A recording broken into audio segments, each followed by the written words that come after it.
This is why our immigration policy is completely arse backwards. We go abroad to find talent, to find skilled workers, to do the high-paid skilled works, and we're teaching our kids to make coffee.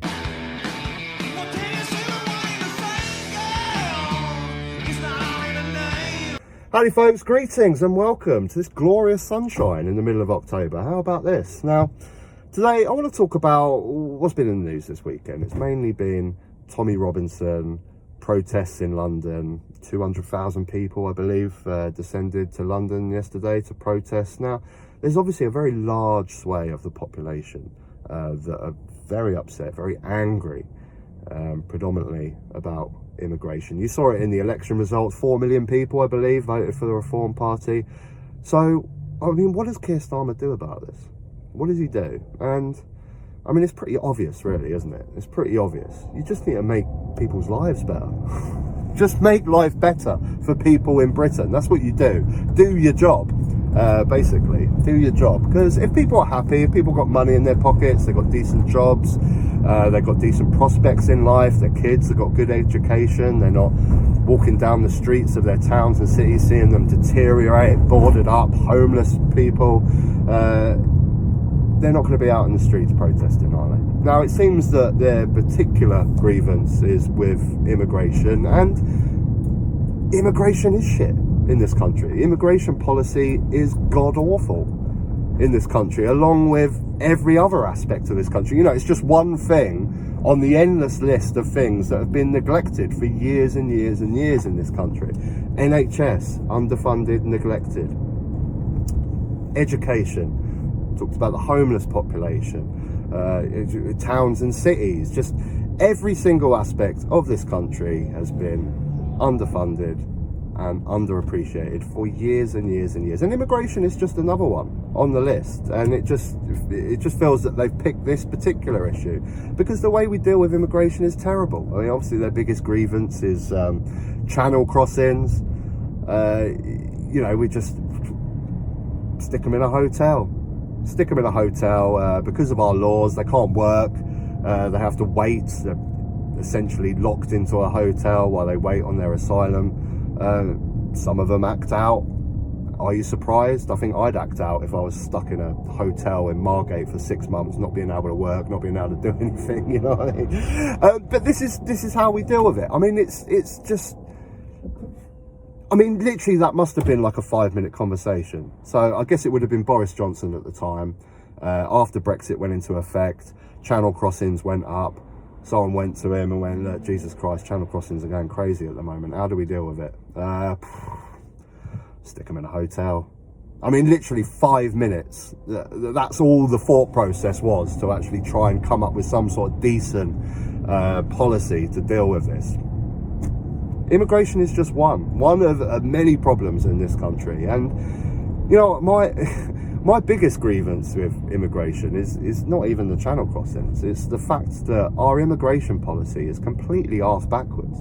We go abroad looking for skilled workers, for nurses, for doctors, for teachers, for engineers, but yet we don't educate our own young kids. If you want that sort of education, if you're young, you've got to saddle yourself with 40 grand's worth of debt. You've got to be academic. If you're a kid and you're not academic, what are your prospects? Well, okay, go get an apprenticeship. Have you seen the apprenticeships that are out there for our young people? Bar managers, baristas. Yeah, there's apprenticeships to make coffee. Do you remember back in the sort of David Cameron years where they were boasting about how many new apprenticeships they've made for young people? Well, these are the new apprenticeships. Get an apprenticeship to make coffee. This is why our immigration policy is completely arse backwards. We go abroad to find talent, to find skilled workers, to do the high-paid skilled works, and we're teaching our kids to make coffee. This is my biggest grievance with immigration policy, is the fact we don't want to invest in our own kids. You know, the Tories have been doing this for years. They love it. They don't want to pay. The last thing the Tories want to do is pay to better educate working class kids when they can just go abroad and get skilled workers from abroad. Yeah, this is what upsets me the most. I just think about the missed talent, the missed opportunities, the amount of kids out there in these areas that we talk about a lot, Jaywick, Clacton in Essex, and, you know, take your pick, these deprived seaside towns, all these kids that could be great engineers, they could be nurses and doctors, but they haven't got the support, they haven't got the prospects. How can a kid in Clacton afford to go to university at 40 grand? We're neglecting our own kids, and that's what makes me more angry than anything else about immigration. And I just really wish that these guys that are out on the street protesting were focusing on that. You know, the amount of anger and passion that they have in what they're doing, I wish they were focusing on the fact that our kids are being neglected, and basically just focusing on the government, because they're mainly focusing on the symptoms of the problem, the immigrants themselves. They're not focusing on the source of just endless governments that do not care about working people in this country, have not done anything to put any investment into this country. When was the last time you heard a policy announced where you thought, oh bloody hell, that sounds really good, that could really help our youngsters? Never. It's always just cutting the costs, not spending too much, we're not going to invest in this. When was the last time you heard a policy, we're going to invest in our young kids? Imagine something great like a nationwide program to get all houses properly insulated with solar panels and heat pumps, and we're going to go to the kids of our nation and go, we're going to train you up, we're going to give you really good salaries, we're going to train you up to do this work, you're going to tour the country doing this work to better the country. Imagine something like that. Imagine a program like that that's actually, you know, pretty wow, basically.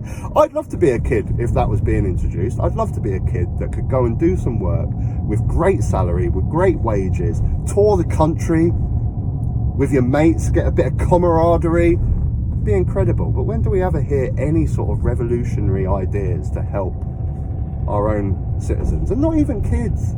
Older folks as well that can get trained up in these areas. I don't know, I'm babbling now, but main emphasis of the video is I just really wish that these guys on the streets, you know, would put that amount of passion and energy at the people that deserve it, at endless governments that are just neglecting our kids. Anyway, folks, till next time. Why do I always sound in my videos on a sad note?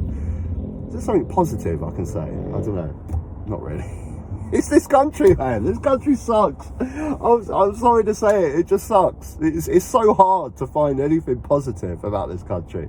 I mean, I've done a podcast a few weeks back with Ollie Dobson about how much we moan in this country, but give us something to be positive about. I'll take it. Anyway, folks, please like and subscribe the video. Till next time, take care.